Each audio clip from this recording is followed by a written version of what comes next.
Hello, this is Reflections, and I'm Nancy Joy. Well, what's on my mind right now is Egypt. Many friends over in Egypt. I've been traveling to Egypt with groups and on my own since 1994. It tugs at my heart. Of course, I have many past life or ancient connections, as well as, I believe, future connections with that place on the planet. And as I was thinking of how to share what I really want to say this morning, I came across a couple months ago where I wrote a poem in my reflections. I published it and read it, called The Spiritual Conspiracy. And there is just an excerpt from that poem that leads me right into where I want to go with what I'm feeling is happening in the Arab world right now and in Egypt in particular.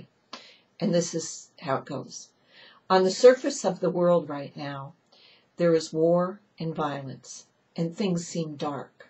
But calmly and quietly, at the same time, something else is happening underground. An inner revolution is taking place, and certain individuals are being called to a higher light in a silent revolution.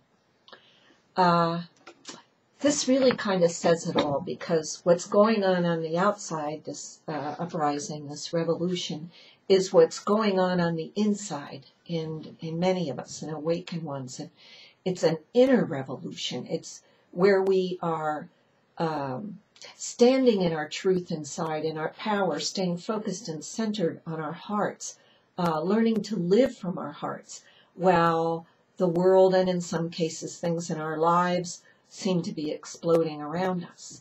And it reminds me of the Tower card in the tarot deck, which is, the card of the breakthrough, where there's a tower exploding. It's been bombed. It's exploding all around, and in the background is a figure seated in the lotus position, breathing into his or her heart. It's the calm. It's the knowing that the illusion is breaking apart, so we can come into our hearts and live this new reality. So at one time where I have friends over there and I am concerned for their safety, I do know in my heart they're exactly where they need to be. And then look at the timing of this.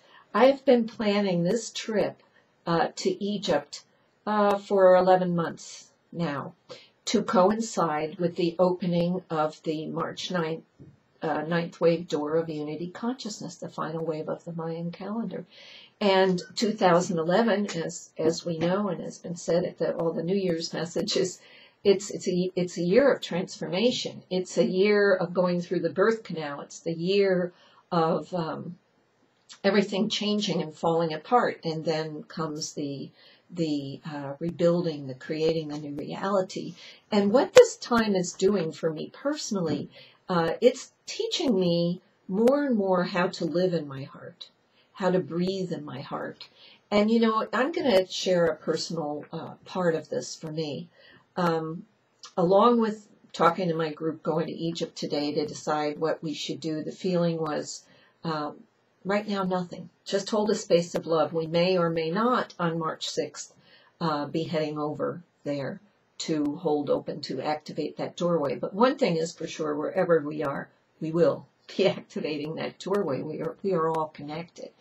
The other thing going on is I've traveled to Egypt for years, as I said, and I've worked with different people, both in Egypt and here in the States. And, as life has it, people go on their different journeys, issues come up, they feel a certain way, and things fall apart and break apart. You can liken this to any of you who have been through a divorce, Obviously, you love this person. You married them. Your soul connected to them forever. And then comes the painfulness of the breaking apart. And then hopefully coming back into a space of love and holding that space of love. And as long as one can do that, can hold that space of love, everything changes.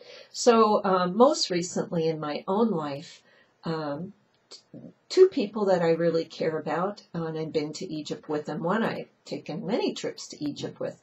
And, just whatever, the situation disintegrated like a divorce. And this, although for me it hurt terribly, I've held it in a space of love. I have no anger at all.